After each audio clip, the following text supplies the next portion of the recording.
Welcome to American Education FM, everybody. I'm Dr. Sean Brooks. Well, hi there, everybody. Welcome back. All right, plenty to get to. Lots happened here just over the last few days regarding a number of subjects, certainly education-related and jab-related. But first, let me start off on a positive note here and mention a few other things that are taking place that I think are going to come out here this month that are going to be really, really interesting. First of all, at the end of the week, at the end of last week, of course, it was mentioned that Joe Biden or whoever controls him and how that's all working out, had told FEMA, or FEMA had told him, or a number of individuals had communicated that no one could go to East Palestine, Ohio, and provide funds and help and et cetera, et cetera. And then out of nowhere, Donald Trump says that he's going to East Palestine to survey the damage and meet with people and gather concerns and a number of other things. And then just like that, as soon as he made that announcement, all of a sudden FEMA then said that they were going to show up and provide help. Now, is that actually happening to date? I don't know, because I don't have anybody there who I know, and it's just, other reports of other people. But the reason that I think that this is a good thing is this is another sign, and an open sign, that Donald Trump is in charge. That he is still the president of the United States. Of course, I've discussed that at length, and as to why that certainly has to be the case.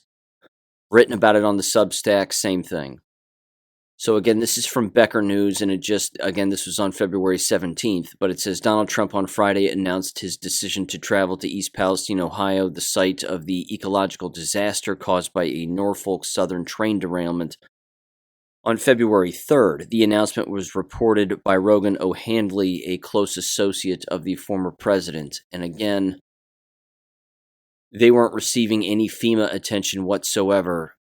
Pete Buttigieg and others weren't giving it a moment's thought, and then all of a sudden he says he's going there, Donald Trump does, and then bang, FEMA is now going. So there's a joint statement from Ohio Governor DeWine and FEMA saying that yes, they are in fact going to go. It says, following further discussions with FEMA tonight, they will be deploying federal resources to East Palestine.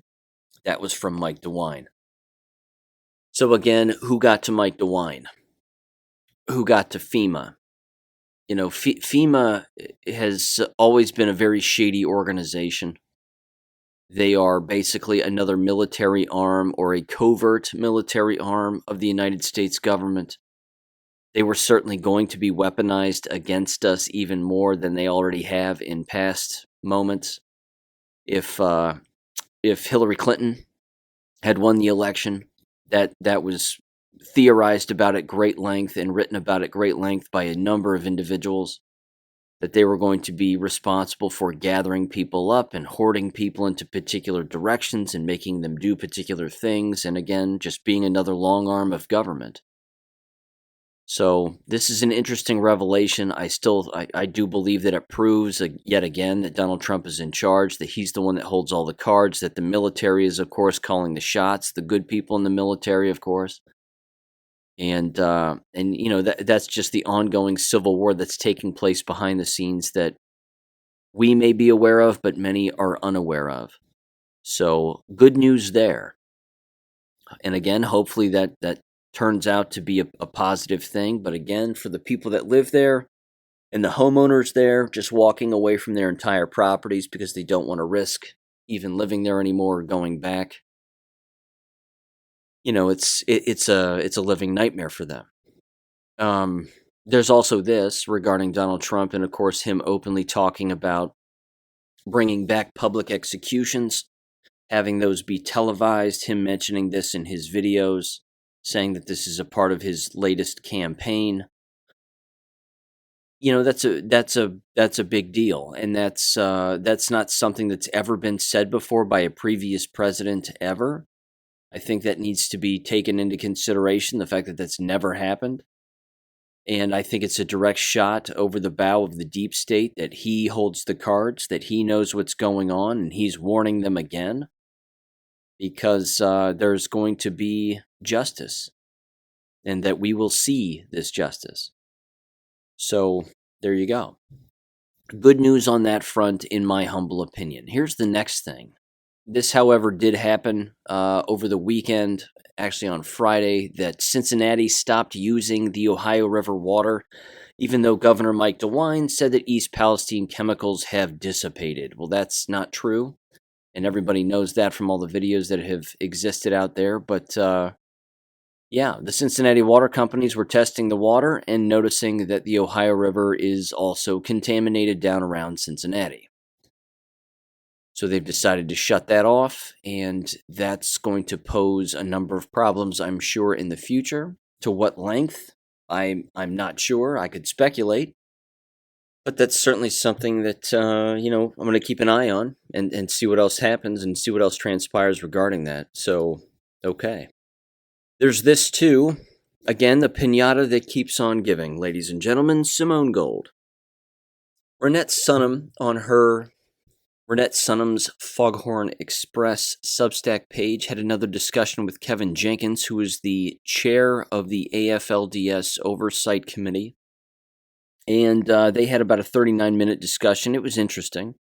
They really spent a lot of time talking about her just general behavior and her idiosyncrasies that would indicate that she is not well, that she is certainly of a criminal mind, I think, and they allude to that.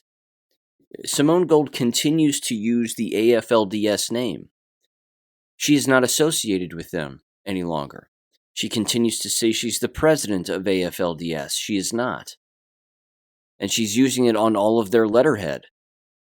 And again, the looks on their faces, Renette and Kevin, they're astonished that she's continuing to do this when a judge has clearly said she's not in charge. This is not hers anymore. It's beyond me, but again, Kevin Jenkins spends a good deal of time alluding to the fact that their report is going to come out sometime this month. He said it was going to be the middle of the month. We're kind of past the middle of the month now. But he said that the amount of money that she was spending is way worse than what she was even alluding to and what other people have been alluding to. So again, when that information comes out, I'm sure I'll bring that your way. But if you're interested in watching that discussion, it's an interesting one. And it is over again on Renette Sunham's Foghorn Express Substack page. Also, I might add, and this was absolutely hilarious. I'm glad that AJ sent this my way. He said, get a load of this. Simone Gold and John Strand are all in on diversity, equity, and inclusion, and are apparently affiliating themselves with this group and this talk that happened on Saturday at that church that, of course, AJ mentioned earlier, and even Renette Sunham brings up that particular church also in her talk with Kevin Jenkins. But the two of them, Simone Gold and John Strand, apparently are associating with this other guy named Cooper Daur, Dauer, and it's titled, "And a Special DEI Training." So this is the Values Advocacy Council, or VAC Family 2023, which took place on Saturday, February 18th from 9 to 3, and then from 6 to 8:30. And it says Simone Gold, John Strand, and Cooper Daur, and Special DEI Training, one event. This is weird also.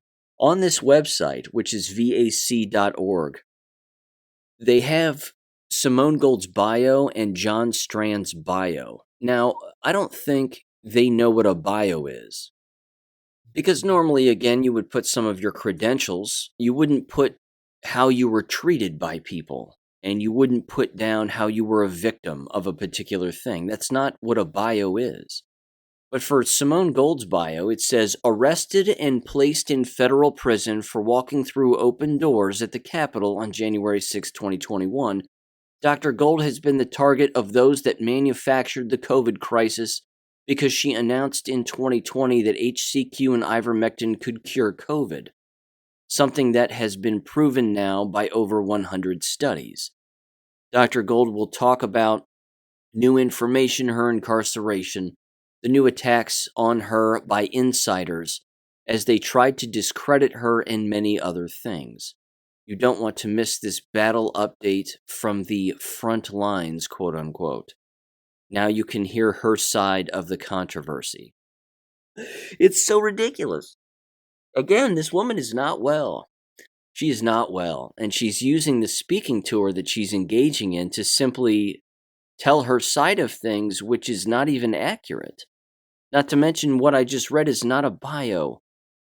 Again, normally you would talk about your medical history, something you've written, speaking engagement, and then that's about it. John Strand's bio is even more ridiculous. It says the following, quote, John Strand is in the fight for his life, refusing to take a plea deal. John is fighting against the government, who wants to sentence him to decades in federal prison for merely being by Dr. Gold's side at the Capitol on January 6th. They are trying to accuse him of trying to take over, quote unquote, the Capitol, when he was merely walking in through doors opened by the Capitol Police. And this is despite the fact that the left has staged and forcibly entered the Capitol on numerous occasions. And they have 2 links. And then it says, everyone knows this is a farce except the brainwashed. Come hear about his battle. It's a pity party. And it's this giant, I'm a victim, come and listen to me talk. Again, John Strand has accomplished nothing. Simone Gold, you've heard me say again, the milk's gone bad. She's past any usefulness that she had. It's gone now. Now she's just stealing. This particular website, though, continues because, again, they've got the whole day laid out and all the speaking engagements, whatever else, and they're trying to add more speaking engagements for more things. But this particular church is beyond strange. And you've heard me bring it up before based on what AJ has said, and I believe it 100%. It also says this at the bottom. Again, this is the, Hillside Church, San Jose, California. It says not Calvary. 545 Hillsdale Avenue, San Jose, California. With a break for lunch. It says the following here. It says, attendees to this event will get preferred seating at the Simone Gold event. Register for both events separately. You will receive a special pass at the EBLM event for special reserved seats. Now, what does EBLM mean? It then says, sign up for Every Black Life Matters training. This class includes all the information you need to battle wokeness in your colleges, schools, businesses, and friends. With 2 dynamic teachers, you won't be bored as you learn how to interact with the edge of the progressive envelope. High school kids can learn a lot from this as well. See if you can bring your almost woke college kids. We will de-woke them and take all their questions. Attendees will be given a special pass during the day that will give them the best seats in the house for the evening VAC event with Simone Gold. You must register separately for both. And they've got pictures of these 3 people at the bottom, of course, Simone Gold, John Strand, and this Cooper Dower guy. And that's about it. This whole thing is strange. Again, battling diversity, equity, and inclusion, or are they supporting it? What exactly is this? I would assume it's, again, dismantling wokeism is of course the training. I get that.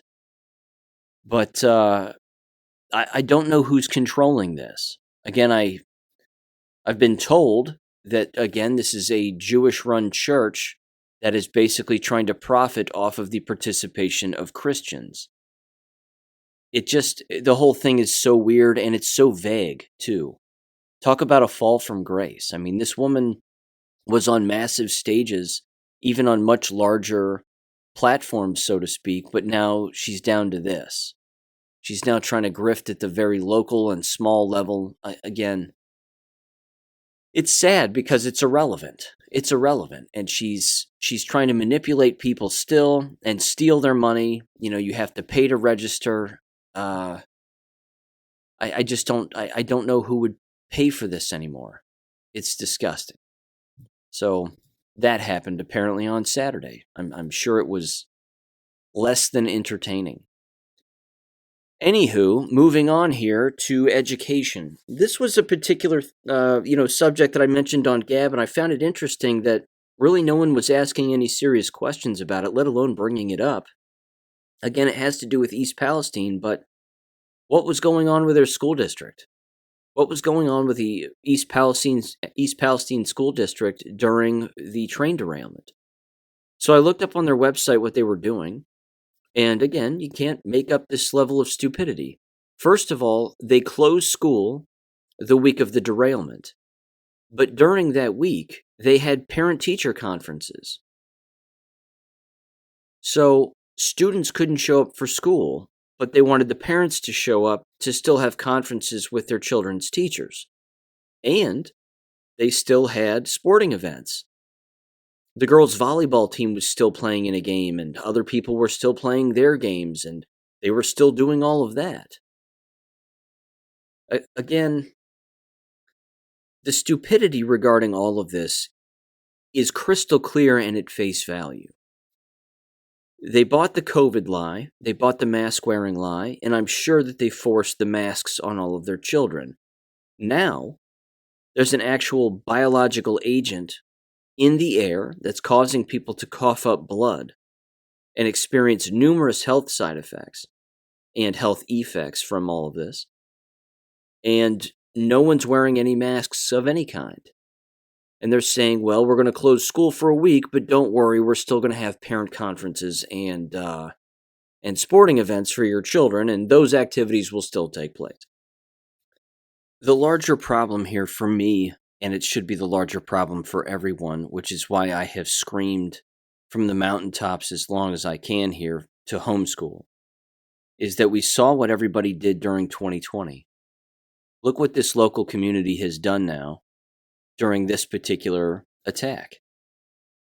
And this, whatever you want to call it, a purposeful, catastrophic, structural failure or deliberate attack, however you want to categorize it. And I think it's both. I don't think, again, that these attacks have to necessarily be just a terrorist attack, just a deep state attack, or just a case of negligence among individuals who work within this particular business, whether it be transportation or something else, the food industry, whatever. It can be both. Both of these things can exist at the exact same time.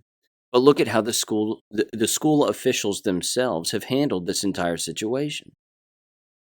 These are not bright people.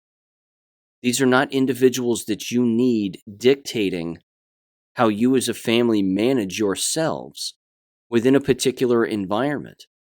They're government. They're just government. I don't know what else to really add other than to simply say it's just government. Now, they can't be trusted. And even the local news outlet had audio associated with this. And again, some of the parents were concerned. They're going, well, what are we supposed to do? And the school district said, well, don't worry. We're not going to have them drink the water, but the water fountains are all closed, and we've put tape all over the water fountains so they can't be used.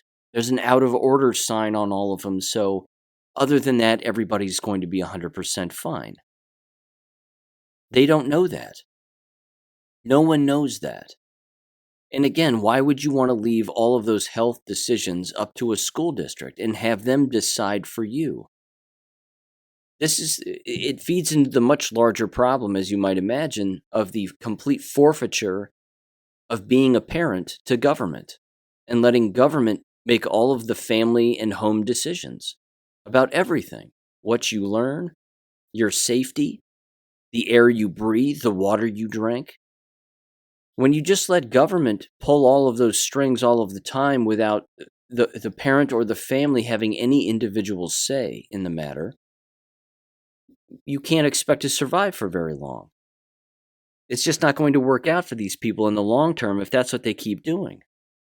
You would think, again, that 2020 would be the lesson for everybody, and what happened in 2020 would be enough, but it hasn't been. They just went along with it. No, now we're back to normal. There's nothing normal about this. We're under attack. Our country's under attack by deep state players and these organizations and these companies that are interested, again, in cutting corners and making money and infecting copious amounts of people. I don't know why you would want your children or your family anywhere near that, let alone in a school building where they're going to come up with their own ideas. And learning is the last thing that's happening. Blows me away.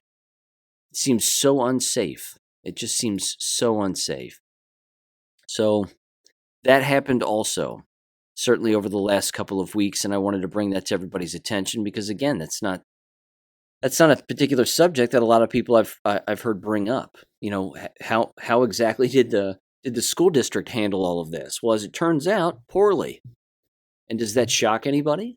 It shouldn't. Speaking of school districts handling things poorly, here's another one, and this is a local issue. You heard me bring up this particular school district a while back, certainly during the election. And there were numerous schools, of course, all across the United States, but certainly around where I live too, where they were trying to, of course, increase the taxes for a school levy so that they could help fund their schools for all their stupid ideas and their stupid projects. And, maintain the illusion of education and maintain the degeneracy that continues to exist. This particular school district is Ross Public Schools, Ross Public City Schools, however you want to call it.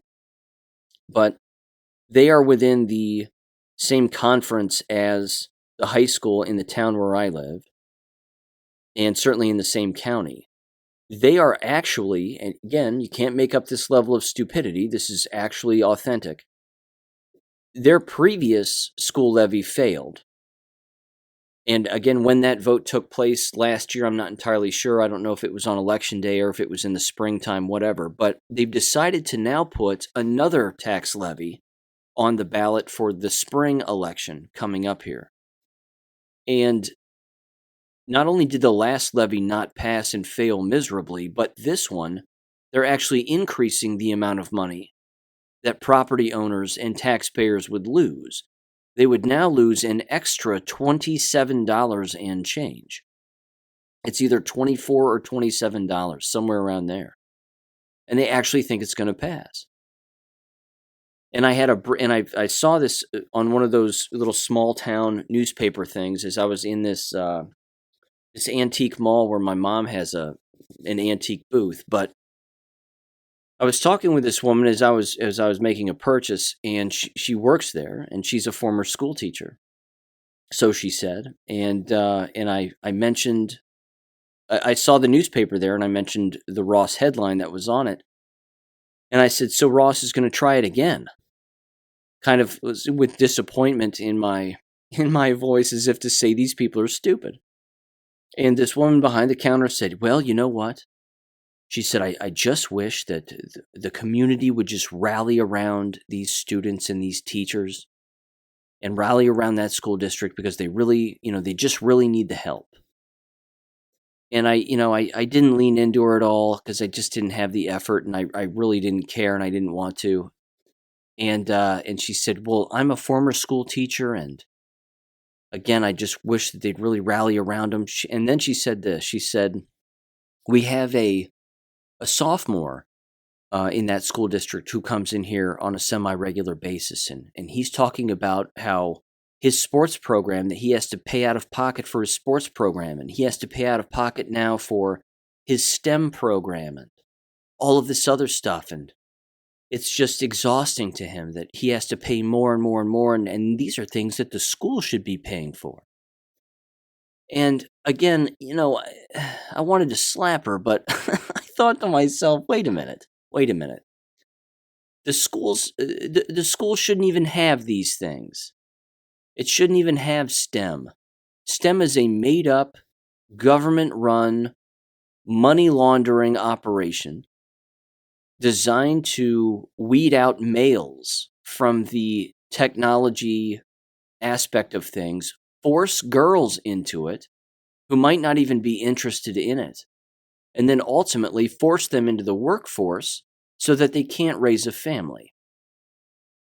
That's the long-term nefarious goal of STEM, and always has been. No different, again, than thrusting women into the workforce so that they can't have children, can't get married, or if they do, they end up divorced and unhappy and 1,000 other things. And then before you know it, they openly start talking about not wanting to have children and not wanting to raise a family. It's the feminism movement. And as we know, that was started by the Rockefellers for the purpose, again, of destroying the nuclear family. Well, that's what STEM is designed to do also. STEM is just a small little leaf on the branch of destroying the nuclear family. That's part of it. But it's also associated with this giant illusion that you have to have these quote-unquote STEM experiences, or say that you've been in STEM classes and whatever it may be on your resume or on a college application, and that's the only way you'll get a job and that's the only way you'll get into college. Well, that's just not true. None of that's true. It's a giant illusion. And again, why is he paying for a STEM program? I thought that was just a class. I thought that was just a class you take. Why is it that they're paying into it? What is it that the teacher is doing that requires the children to pay money? So I held my tongue when she said all of that. And there were a couple other people within earshot, and they weren't saying anything. And I thought to myself, these people aren't learning. They're just not learning. They're not learning that it's not the school that's really going to pay for anything. It's us. It's the property owner. It's the taxpayer. It's the hardworking American who is working paycheck to paycheck and doesn't want to lose $27 extra per year based on the amount of money that they would already lose during a giant tax levy. They want nothing to do with it. So yeah, fire people, get rid of these stupid programs. But see, this is also the larger problem. The larger problem is that these are state-mandated programs now. So this is, again, what we're actually watching is we're watching complete misdirection. You're watching all these school employees complain to the public that we are the problem as to why we're voting no on all these tax levies, when really the people that they should be pointing all their anger toward are the state officials at the State Department of Education, and certainly the Federal Department of Education, for encouraging all of these programs to exist. Again, they're not free. They cost money. You have to hire the very people to do these particular things anyway. But that's where the energy should be directed toward. It should be directed toward the state officials and say, look, we can't afford this anymore. Stop forcing us to have these particular programs. But what they also don't know, which is the interesting part, is if it isn't law, then that means that local school districts and local school boards themselves can vote out these particular programs. You can get rid of STEM. America did just fine without STEM classes, didn't we? In fact, we did better when they didn't exist. There's no proof that having STEM programs in schools increases anything that's positive. In fact, I would argue that it makes everything worse for a variety of reasons. But they're pointing their guns in the wrong direction. It doesn't have to do with the public that doesn't want to be robbed anymore. It has to do with government purposefully making government too big and unaffordable. That's the real problem. So, yeah. I'm not sure what else I can add. I mean, I could rant about taxes all day long, I suppose, but these people will never learn. I would be shocked if this levy passes. Absolutely shocked. In fact, there's no way it will. It didn't the last time, and now they're dumb enough to actually raise the amount of money that everybody would lose and then try it again. Ladies and gentlemen, this is the mind frame of the people who run these places. They're not bright. They're never going to win awards for intelligence. But, they're going to they're going to keep giving themselves awards for it being School Board Appreciation Month in the month of February in Ohio, or whenever the hell it was. I think it's still this month. Either way, we're doing our best to help as many people as possible. We care about all the children in the area, but they really don't. Because again, it really does beg the question, when was the last time that they had a giant town hall meeting as a school district? And I know that people could do this during an actual school board, but as you've heard me say, and as you're well aware, there's no dialogue back and forth. There's just walk up to the microphone, say your 2 to 3 to 4 minutes of what you want to say, and then leave. And the board just stares at you like you're a zombie. And they stare at you like they're zombies, and that's about it. There's no actual dialogue back and forth. There's no question and answer. And therein lies the problem, which means they're never going to figure out what they're doing wrong as a school district. But again, they're full of themselves, and they're wrapped up in their own profession, and they think that there's no way in hell that anybody on the outside could possibly know more than they do. Which again is why when people show up to school board meetings, they typically rattle off their credentials, because you want to remind them that they might not be the smartest person in the room, that someone might know a little bit more than they do. But these are not people that are interested in communicating with the public. These are people who are interested, again, all these school board members, they're interested in simply ramming home what they want to ram home, no matter what. And it's disgusting. So that will fail. I sure hope it does anyway. Okay, here's a funny one. And Cicely sent me this. This was hilarious. I saw this a couple of weeks back too, and it had to do with the Chat GPT AI program and how college students and even high school students, I should say, also are using this to cheat. They're using it to cheat on papers. They're using it to cheat on tests. They're asking the AI program all kinds of questions and explanations, and it's providing them answers. And then, of course, they're using those answers as their answers, sometimes rewording them, sometimes not. And then and they're getting caught, as it turns out, by some of their professors. So this comes from the New York Post. Again, it is titled, Chat GPT Cheating Scandal Erupts Inside Elite Program at Florida High School. It says students in a Florida high school's elite academic program have been accused of using Chat GPT and artificial intelligence to write their essays, according to a report. The head of Cape Coral High School's prestigious international baccalaureate program flagged the suspected misconduct to staff in a flurry of internal emails that were later obtained by a local NBC affiliate. Quote, there have been some IB papers that are questionable in a few ways, the staffer wrote this month in one message, including being very different styles of writing from previously submitted papers. Of course. Of course. That's the easiest way to catch cheating, is all of a sudden the style in which the person is writing is way more articulate, and in this case, a robot, as opposed to the incomplete sentences that might be typical of a high school student.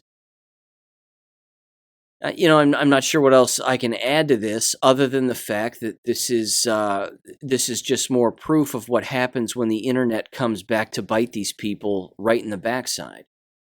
They claim to be all about STEM, ladies and gentlemen, and they claim to be all about technology use and increasing literacy and online literacy, and then one of these AI programs that the enemy creates gets used against the enemy, and they don't like it. I think it's funny. A couple of quotes here on the discipline. It says, it's great. It says, quote, I have already had a few come forward to me, and we are working through it, they wrote. And then elsewhere, the coordinator said that she intended to confront suspected cheaters who don't admit wrongdoing. Those who don't cop to using AI for their assignments will face more severe consequences if school officials later confirm misconduct, she noted. The scandal spurred the staffer to warn parents about the illicit use of AI and the potential life-altering consequences that could follow. Life-altering. Getting caught cheating on a paper is life-altering, according to these people. Amazing. Amazing. How about just the false information that they're teaching?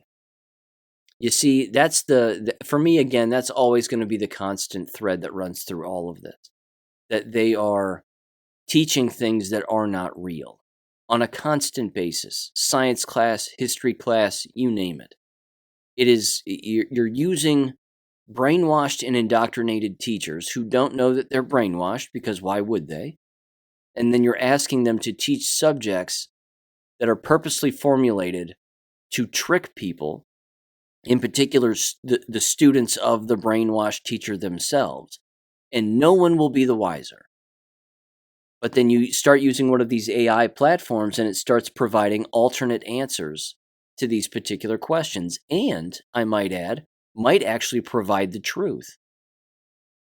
But if the truth is provided and the student knows what that truth is and submits it anyway and has the assignment come back to them saying that they're wrong, when in fact they're right, what kind of an environment is that?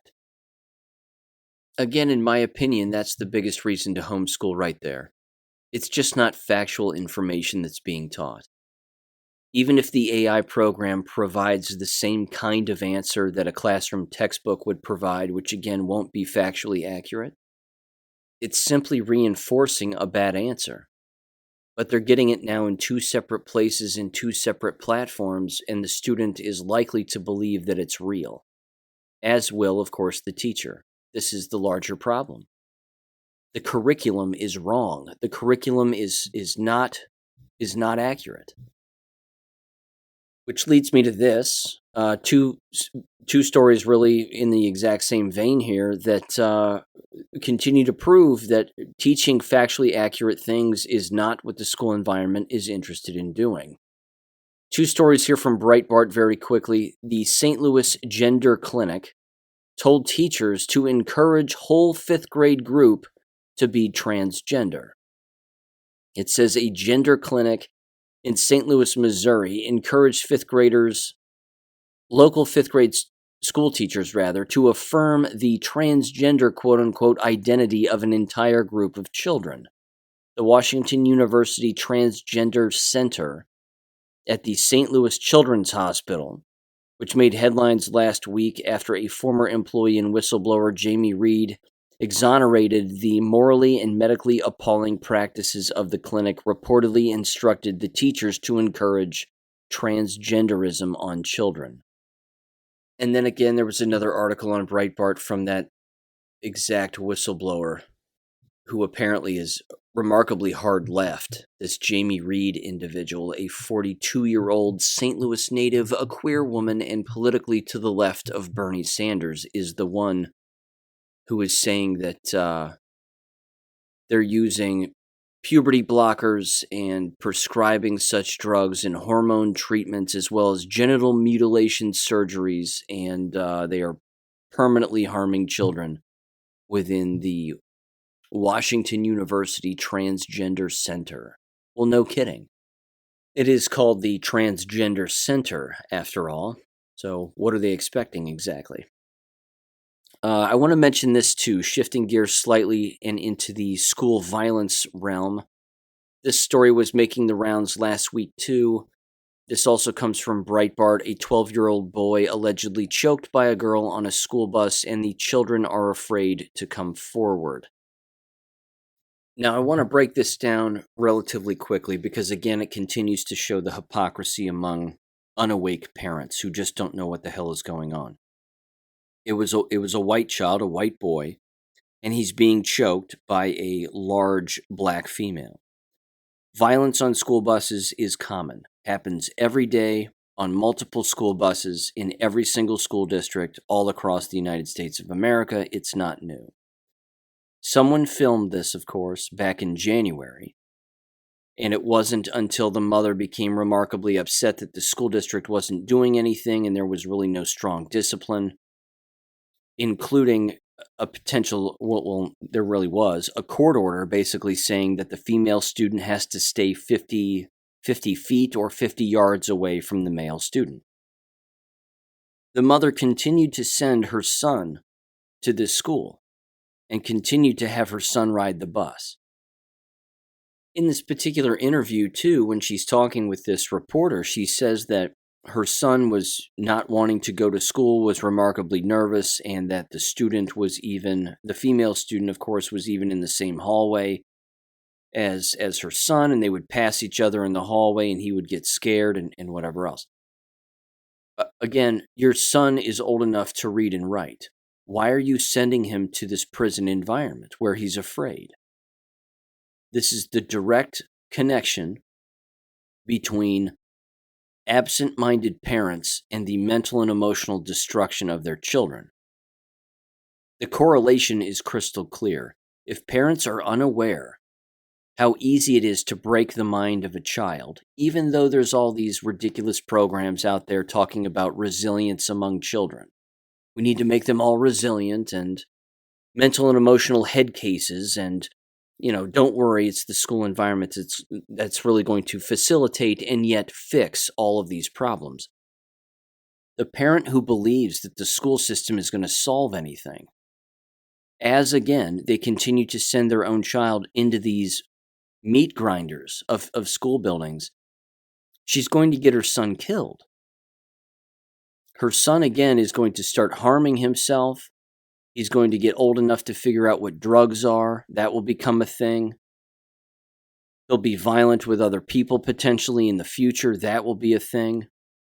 All of this has a direct connection. Instead of just pulling him out permanently, saying it's our responsibility as parents to protect you, that's an unsafe environment, you're never going there again.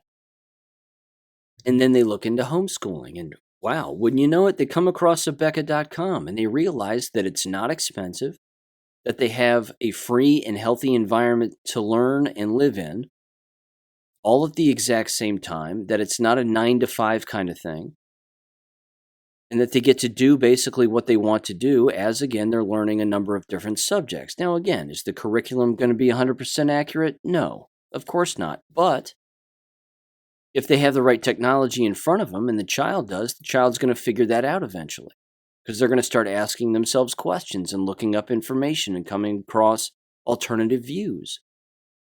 Or you could send him right back to that environment where he's being choked on the school bus by a giant female with no consequences whatsoever. This is the fault of the parent. End of story. It's the fault of the parent. I don't know if they're a single mother. I don't know their home situation. But what I do know is you can teach your child to stay home by themselves and learn on their own and give them some adult responsibility like that, and they'll probably step up to the plate.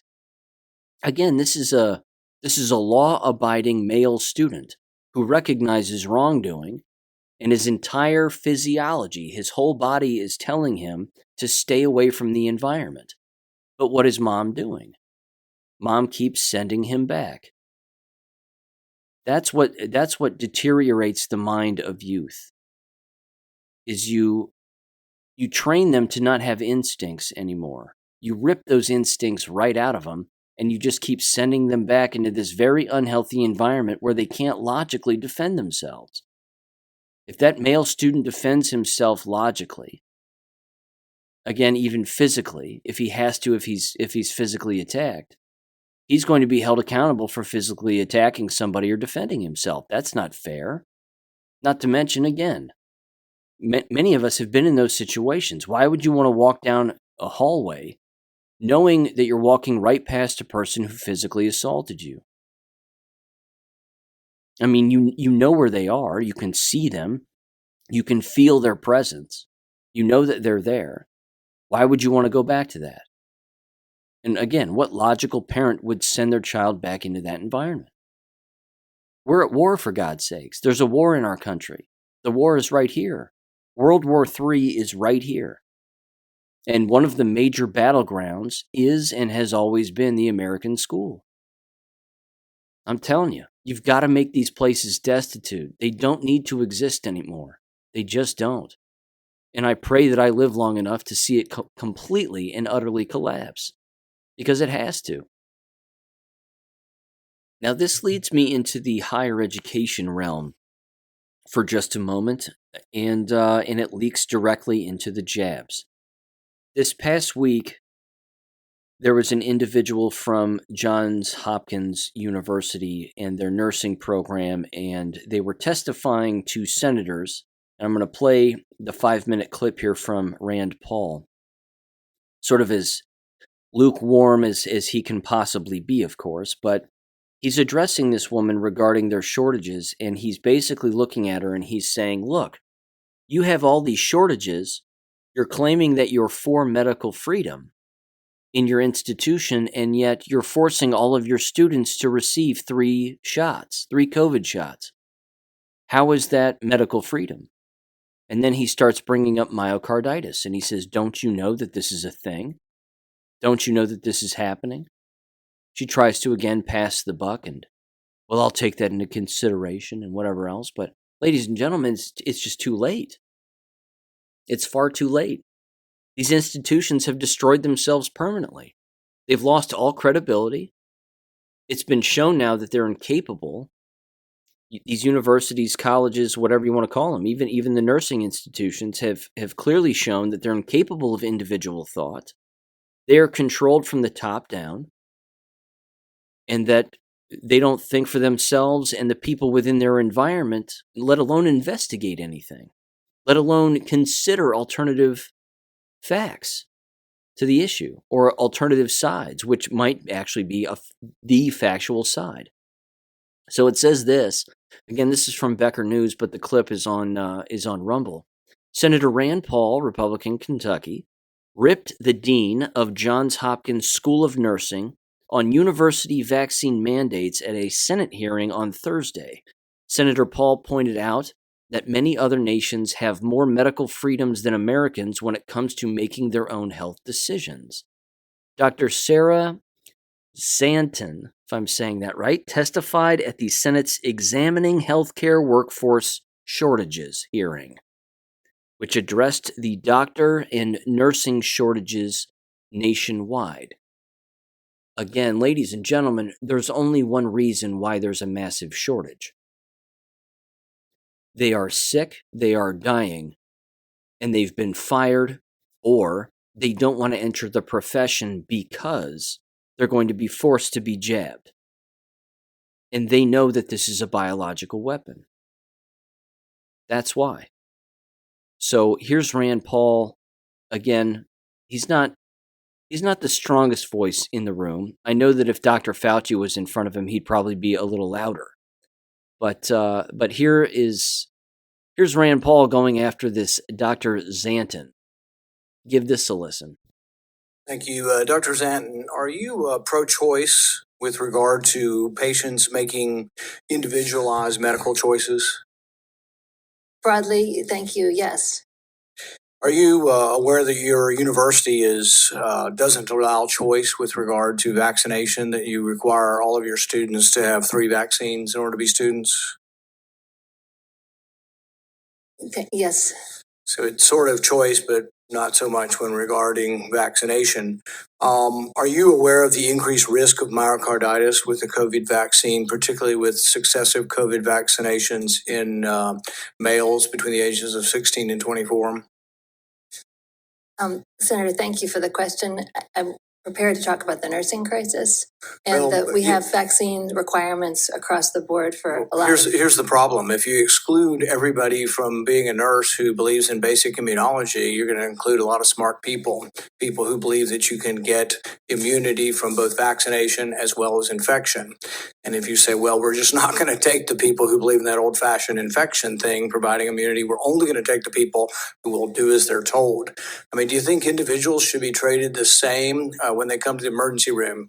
If you got an 18-year-old with chest pain and a 68-year-old obese diabetic with chest pain, do you think they get treated the same in the emergency room? There are differences based on age. We used to always make differences even on the flu vaccine. We advise it for people at risk. We've done this forever. This is the first time we've done it. We're now doing it with an experimental vaccine, one that's not been approved. Do you think that prior infection affects your immunity? Senator, I don't make the choices about the vaccinations. That's at Johns Hopkins University. Right, but you're a leader at Johns Hopkins University, and you could well have your opinion stated. Dr. Marty McCary is there, and Dr. Marty McCary has been very active in this. He has looked at the incidence of myocarditis, and he says it's 28 times more likely to get myocarditis from the vaccine than from COVID for a particular cohort of young men. Women it also applies to, but more men than women. I assume you have men and women in your nursing program. This is a big deal, and it might affect. It affects the Marines. It affects everybody else. We finally fixed it with the Marines. We're not making them do it anymore. But the thing is you're at an institution of higher learning. We should have questions. And I know sometimes we have to do as we're told, but you're also dean of the school. You have a voice. And we should be curious about things. In Britain, France, Germany, Norway, Sweden, Denmark, they don't have university mandates on this. Some countries don't recommend it for children at all. There really is a debate and discussion. You can have an opposite debate, but if you believe in choice, when something has a debate and there's arguments on both sides, you'd give people a choice. So the CDC did a study of 1 million patients. That's a pretty big study. It's an observational study, but it's a large study. And they asked, what are the chances that you will go to the hospital? They divided it into different groups. One group was vaccination, and it showed a 20 times, and this has been repeated a lot, 20 times lowering of your rate of going to the hospital if you've been vaccinated. And I think most people accept that. That doesn't stop transmission. So when you mandate this, you can't make any arguments about protecting other people. It's only about you at this point. But what they also found in this study of 1 million people was that people who had not been vaccinated but had been infected on a prior occasion by COVID were 57 times less likely to go to the hospital. So it isn't an argument against vaccination. I mean, if you haven't been infected, you ought to be vaccinated, but you ought to have a choice. You're not giving people any choice. And actually, this applies to all your universities. None of your universities, I think you all mandate 3 vaccines. And frankly, I think the literature actually shows it to be malpractice. That's why you should all have a voice in this. A large study in Israel shows that the rate of myocarditis among vaccinated is about 1 in 3,000 to 1 in 6,000. There's another study that shows that it's 40 times greater. So between 28 and 40 times. And this isn't an argument against vaccination. It's an argument for thinking and understanding that people of different ages could respond differently. And so my hope and what I would offer to all of you is that people should speak up. We are living in a world where everybody sticks their head in the sand and says, do as you're told, take 3 vaccines. And there are people with myocarditis that are seriously ill. Currently, I mean, think about this. Here's a question. Your 15-year-old kid has had COVID, takes the vaccine, and has myocarditis enough to be hospitalized. What would you do? Would you give him another vaccine? Thank you. I will take into consideration what you've said and I'll bring it back to you. Well, it's an individual decision and you ought to be able to answer, at least be honest and look backwards. The thing is the CDC says if your kid's had myocarditis, got sick and went to the hospital, as soon as he gets better, give him another one. I think most parents in the country would say that's a stupid idea and defies all common sense, and they would resist this. But when the government tells you to do it, and it's a really stupid idea that defies common sense, guess what? People lose trust in government. We want to have trust in the people running our medical schools and our nursing schools. But somebody needs to ask these questions. Dr. Marty McCary's doing it. Dr. Vinay Prasad's doing it out at UC San Francisco. And it's a growing movement. But I would hope that you all will open your minds to at least thinking about the choice of the individual in medicine. There's an awful lot there in that one audio clip. I'll start here. I'll say, first of all, it doesn't matter. It's too late. It's too late. These institutions have forced 2, 3 shots on copious amounts of people, their students, their staff. It's too late. Number 2, the Dr. Zanton person, the dean of the school, can't even make the connection that the reason for their nursing shortage is because you have sick, dead, and copious amounts of students who don't even want to attend because they don't want to be sick, jabbed, and dead. She doesn't think that that's a thing. She doesn't even think that those two things correlate with one another. It blows me away. How does she not know this? On top of that, of course, I'm not a fan of Rand Paul. He's a politician. He could have been screaming about this from the word go, but he didn't. He sat on his hands because he was told to. All these politicians were told to sit on their hands. None of these politicians in 2021 or 2022 were talking about the shots. Until Rand Paul started going after Fauci and Ron Johnson started going after, the vaccine manufacturers and talking with these doctors about what was going on. Other than that, no one else has said a thing. No one has said a thing. These institutions are permanently destroyed by the actions of the people who work within for their inability to connect basic dots, put money and profit over personal health, well-being, and the lives of the people who attend, and now they have a massive shortage and they can't figure out why. Again, these are not smart people. They are brainwashed, of course, or they know exactly what's going on and they're just perpetuating the lie to continue to get paid, but they actually think they're going to keep getting paid in the future. That's not going to happen. Eventually, their job will cease to exist. Their position will cease to exist because there's nobody there anymore. I don't think it can get any clearer than that. And speaking of universities and the jabs within universities, again, this is going to continue to be a huge problem. One of Deion Sanders' former players at Jackson State, who is a player at Jackson State University, Kasim Valls, has suffered cardiac arrest, according to his family, and had to be revived. He is still in the hospital, and his father has basically taken over his Twitter account to provide updates. But here's one of the latest ones, I guess. It says, update, this is Kasim father. Okay. Kasim had a heart biopsy to take some tissue samples to see the cause of everything yesterday. The lab work be back until Tuesday. Sentences. Anyway. But he is progressing well in the right direction. He opened his eyes yesterday. He is in stable condition. He is fighting. Please continue to pray for him as he has a long way to go. But again, he going in the right direction. Thank you, everyone, for your love and support for my son, Kasim. I'll continue to update you guys. Love you. Unquote. Deion Sanders is jab injured. Almost lost his leg, lost 2 or 3 toes on his left leg, and had blood clots taken out of his left leg. No one told Deion Sanders it was jab-related. Deion Sanders apparently doesn't think it's jab-related. Deion Sanders left Jackson State for Colorado University, or University of Colorado, and now he's their head football coach, where I'm sure the jab is required for everybody. Now one of his former players falls face down from a heart attack, where again Deion Sanders was pushing the jabs for everybody, and the institution was doing the same. I wonder if Deion Sanders is making the connections now. Blood clots in his leg, and then one of his former players, has a heart attack. It can't get any clearer. But these people are so embedded in what they do. They don't know which way is up. It's just nuts.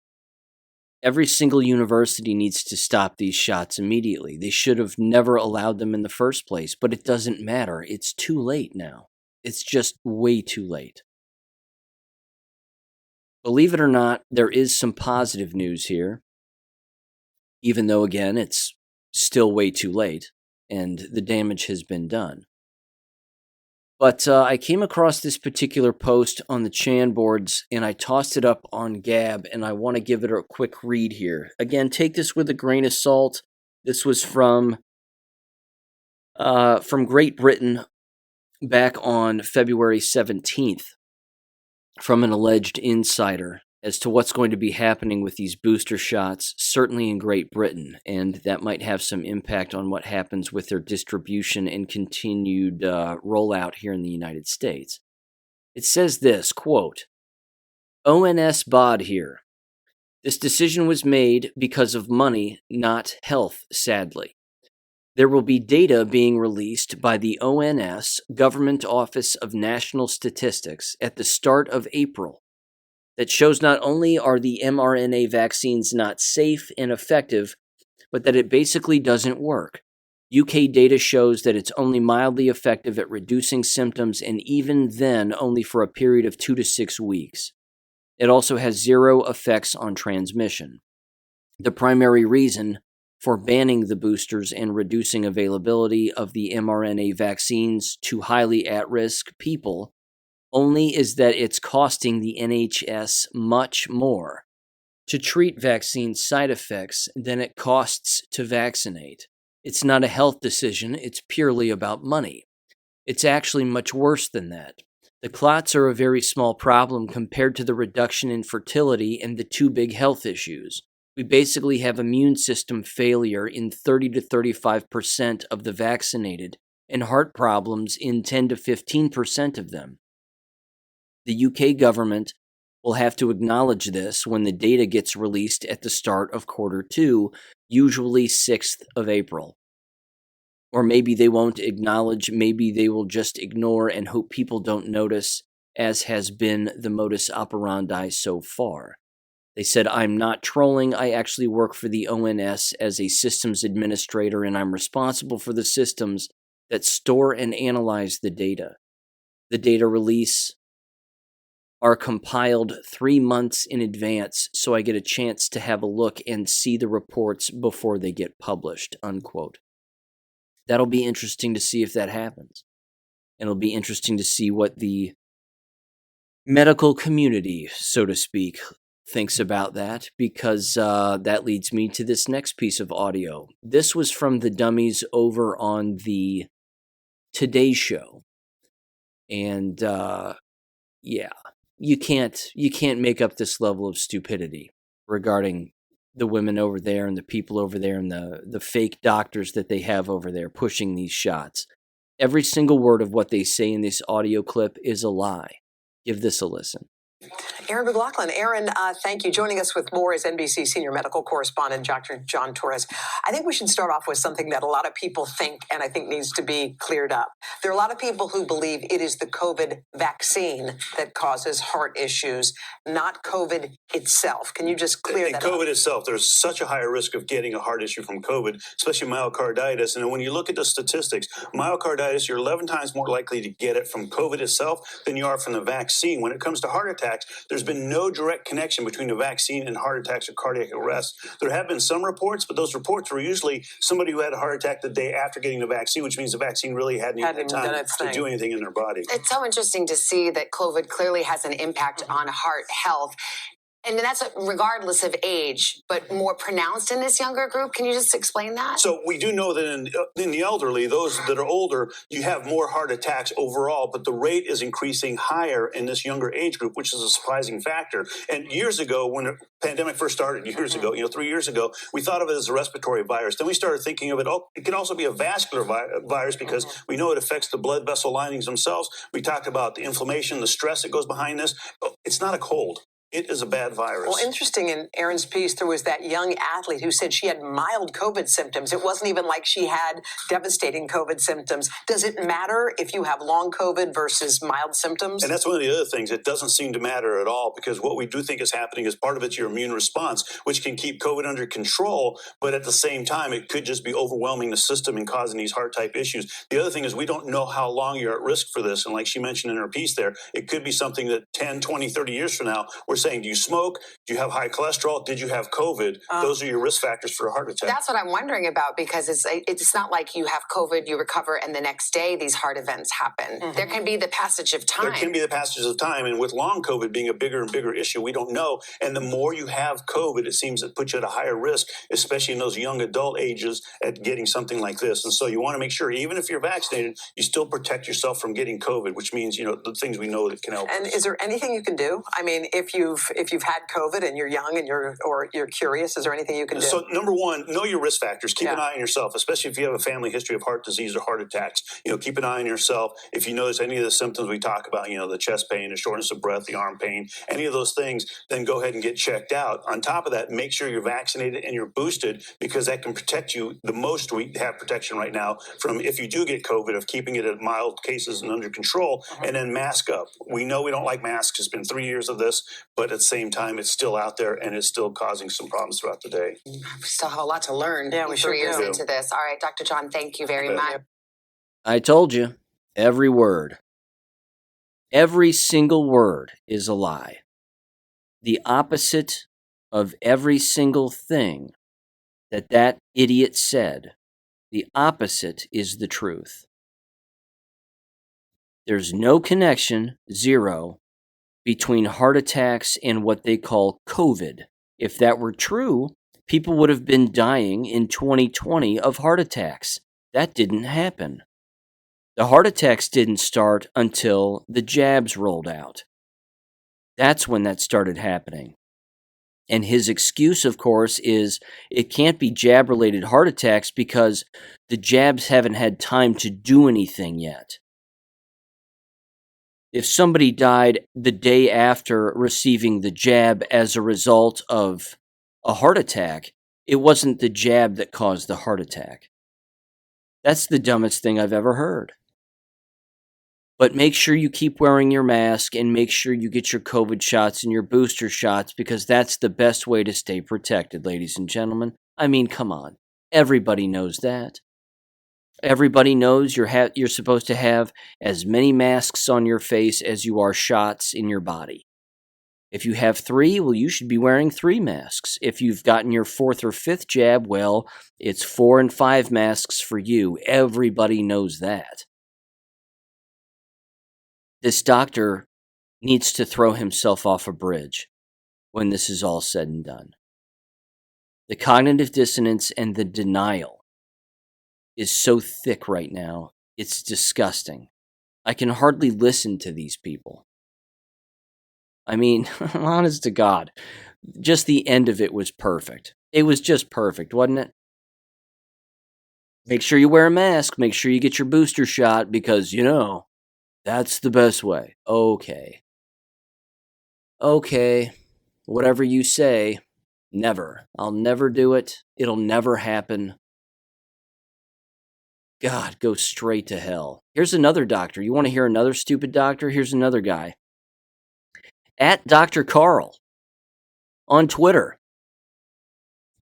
I put this up on my Gap page too. Couldn't help it. Had to do it. He says this. Based on my 16 years of university education, including degrees in medicine and surgery and physics and mathematics, and having done lots of statistics electives, in the data of the last 3 years, I have booked my 5th COVID vaccination for Friday the 18th of March. To which I responded, goodbye, Carl. You can't make this up. These people they're addicted to it. They're addicted to their brainwashing. They're never going to wake up. This, however, here's another example of somebody who's slowly waking up. Again, doesn't have the brightest look on his face, but he's been questioned about this before, and it's the Florida Surgeon General. Again, this guy is an administrator. He's a I'll do what you tell me kind of guy and whatever else.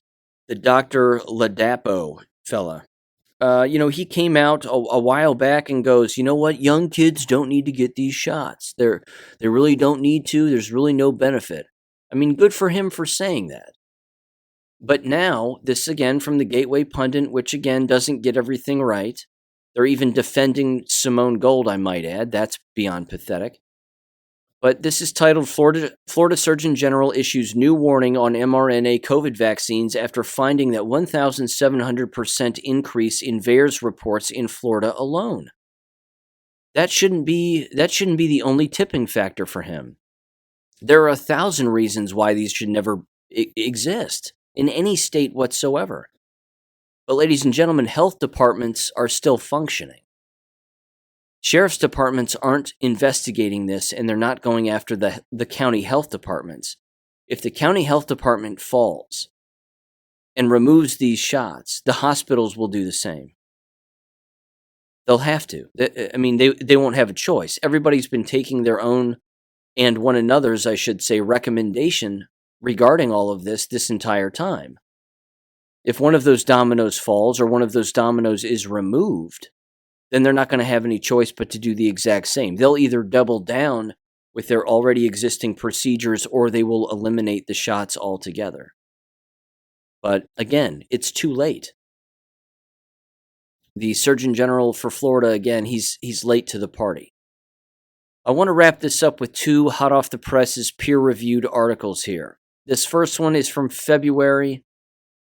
It's going to be published in the Journal of Cardiology Cases, I believe. Yep, there it is.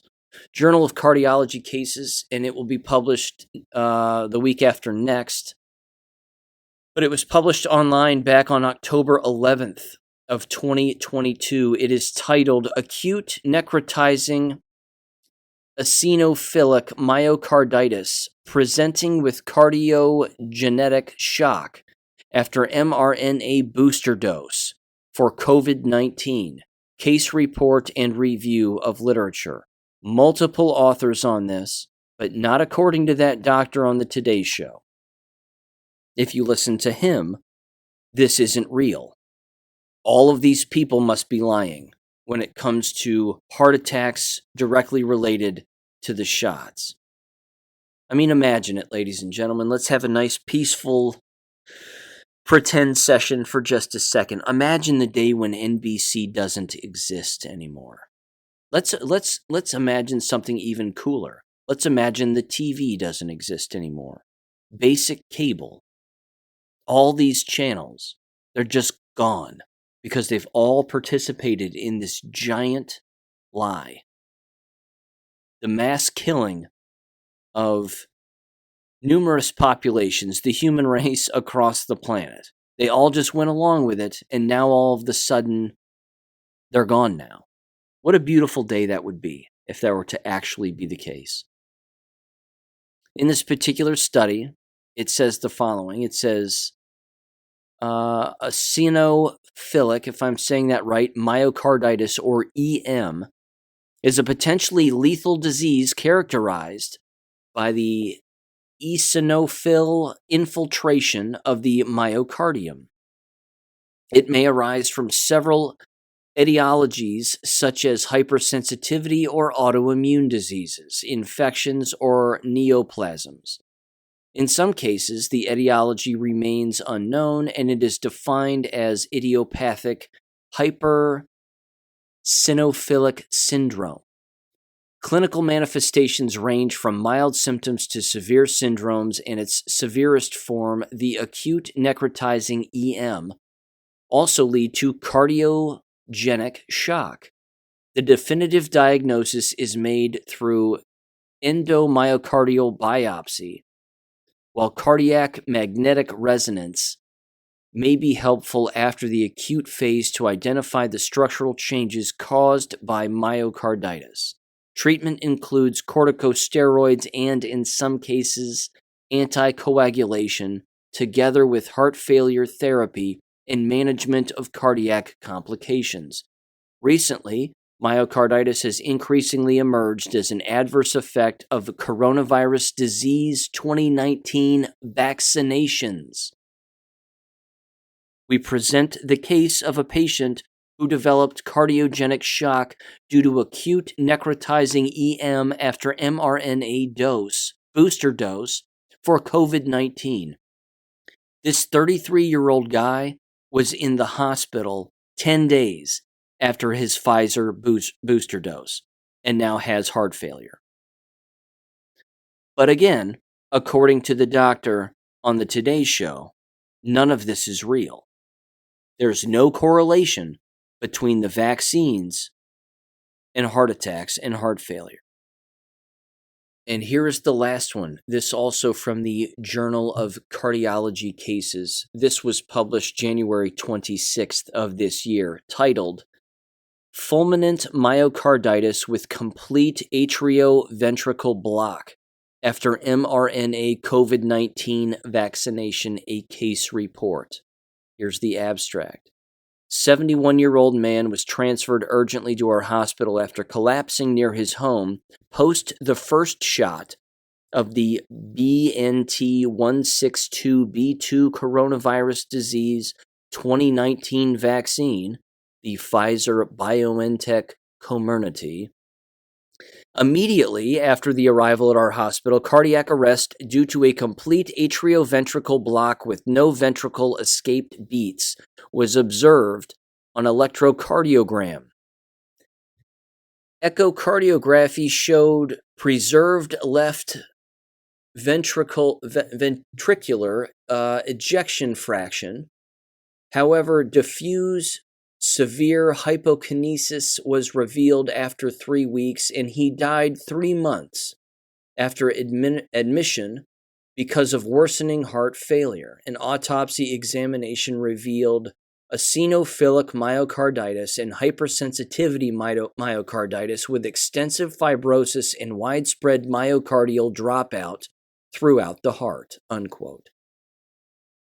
But according to the doctor on the Today Show, ladies and gentlemen, none of this is real. There is no correlation between the COVID shots 1, 2, 3, 4, 5, 6, or 7 and heart attacks, let alone myocarditis and heart failure. There needs to come a day when they can't walk down the street.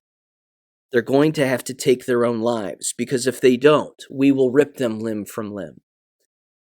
Ladies and gentlemen, lots of info there. Thank you for listening. I will catch you on Wednesday. Peace.